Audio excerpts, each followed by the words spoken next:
Alright, so I was having a problem with my car door handle not working. I thought it was the cable, right? So I bought a new one.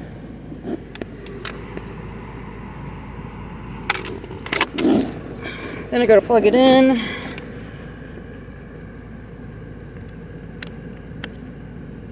It's hard to do with one hand.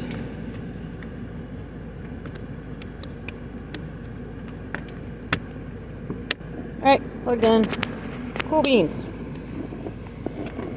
Pull it, and it pulls that little black piece out. See that? That's not supposed to happen. So, see, it's even stuck in there. I think the problem is this piece. Right? Something broke off here,